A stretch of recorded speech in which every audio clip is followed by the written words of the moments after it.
pool d'experts qui sont mis à disposition de ce grand projet du crowdfunding en Tunisie via le projet Innovi, donc Expertise France.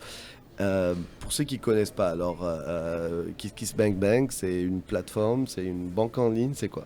C'est une plateforme de crowdfunding historique qui s'est créée en 2009, qui a fait partie des premières plateformes en France à se lancer pour le financement participatif, financement par la foule, pour permettre aux citoyens de participer à des projets entrepreneuriaux, solidaires.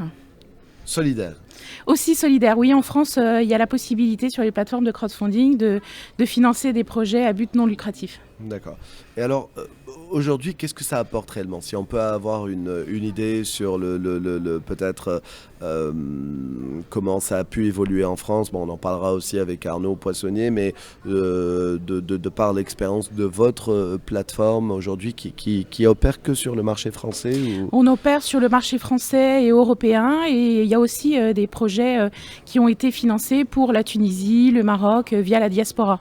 D'accord, très bien. Donc, mais ça reste des projets qui sont sur votre plateforme européenne et ensuite donc, qui sont déployés dans des pays. Donc, Oui, il faut que le porteur de projet soit européen. D'accord. Aujourd'hui, comment ça se passe réellement, concrètement? Qu'est-ce que ça apporte?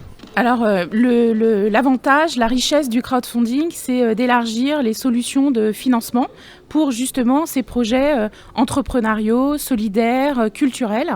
Élargir le financement, ça veut dire que des idées, la créativité, l'innovation est très riche dans tous les pays, et souvent des projets ont du mal à se financer par des premiers levées de fonds.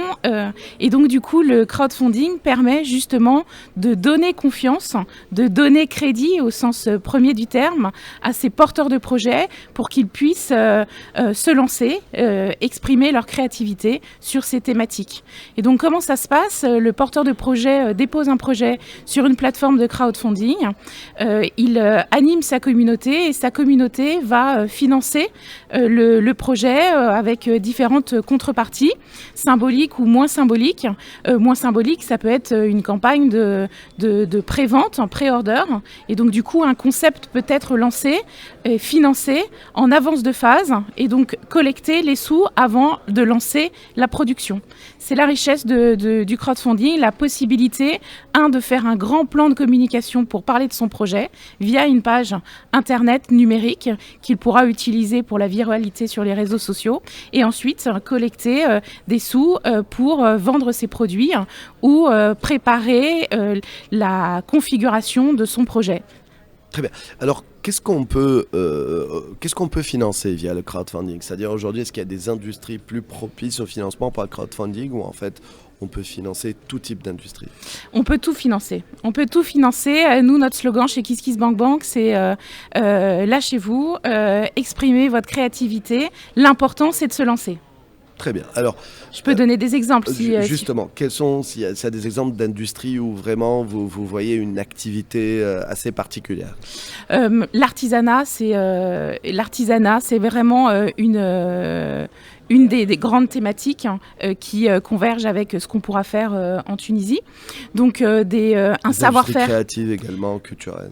Culturel, bien sûr. Là, on a une super campagne sur KissKissBankBank qui a dépassé le 1,3 million d'euros collectés pour la création d'un musée du jeu vidéo en France, en région parisienne, à Bussy-Saint-Georges. 3500 mètres carrés pour créer le premier musée en France du jeu vidéo. Ils se sont lancés il y a un peu moins de 2 semaines.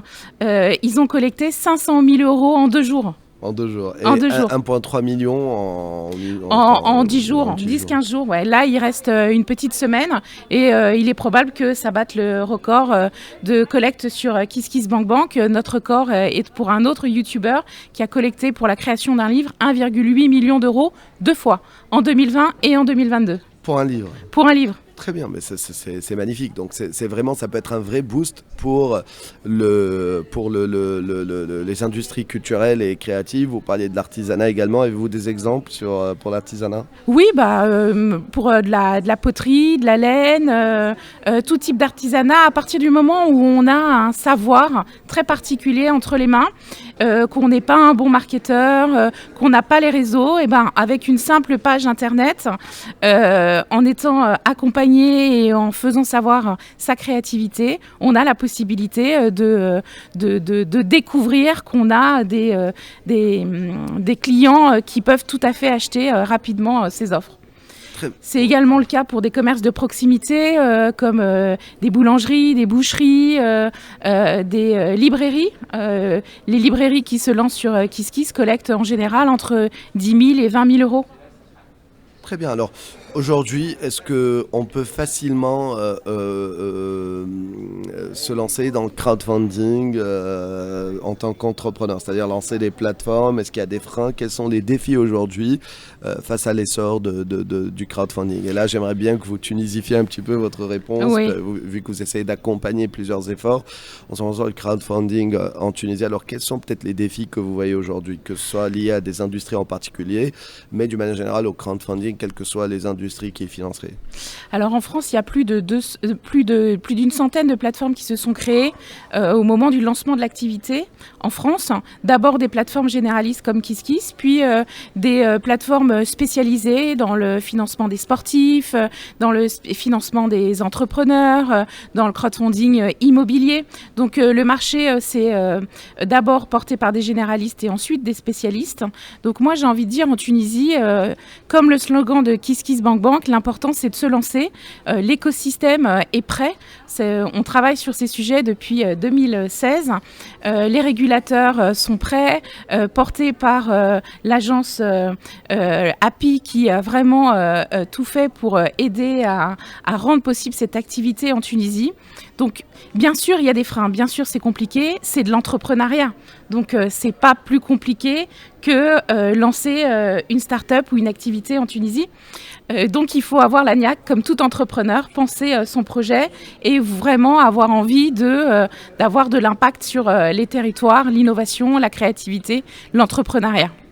Très bien, alors aujourd'hui il y a pas mal de questions, on peut continuer, mais on a encore 2-3 invités à écouter ce matin. Alors peut-être par rapport à, donc là on a parlé un petit peu des défis, des avantages, enfin voilà, s'il y a un frein que vous savez par expérience, de par du fait que vous avez été parmi les premières plateformes en France, en Europe, aujourd'hui s'il y a un défi que vous voyez venir déjà et que vous dites ça il faut vraiment surmonter dès le début, ça serait quoi qui pourrait vraiment être un frein à l'essor du crowdfunding? C'est peut-être la culture de l'économie numérique, puisqu'en fait, les plateformes de crowdfunding ne fonctionneront que si on a des porteurs de projets qui lancent des projets sur KissKiss, qui lancent des projets sur les plateformes de crowdfunding tunisiennes et des contributeurs qui contribuent. Et pour contribuer, c'est des contributions via sa carte bancaire. Et donc, du coup, le principal frein, c'est peut-être la méconnaissance de cette activité, qui est une activité qui s'est lancée aux États-Unis et en Europe, qui n'est encore très peu connue en Tunisie. Et c'est la confiance numérique pour pouvoir contribuer à chaque projet un par un. C'est peut-être un frein sur lequel il faut qu'on travaille pour développer cette culture de l'économie numérique et de la confiance numérique. Très bien. Merci à vous. C'était un plaisir. Pour ceux qui nous écoutent, ils peuvent venir assister à votre présentation tout à l'heure. Vous allez parler, oui, parce que vous serez accompagné d'autres experts, donc comme Madame Chloé ou Arnaud ou autres. Donc je vais, avant d'enchaîner peut-être avec Arnaud Poissonnier, on va écouter Expertise France avec Madame Nastasia. Merci à vous. Ok, à tout à l'heure. Merci, à tout à l'heure. Merci à tous. Donc نمركي ونمشي مع فاصل قصير ثم نرجعوا في برنامجكم اكسبريسو تو سويت هوني باش يكون معنا السيده ناستاسيا عن اكسبرتيز فرانس، باش يكون معنا ارنو بواسوني، باش يكون معنا سي كمال وفلي مذيع مساعد لوكاله النهوض بالصناعه والتجديد. فاصل راجعين.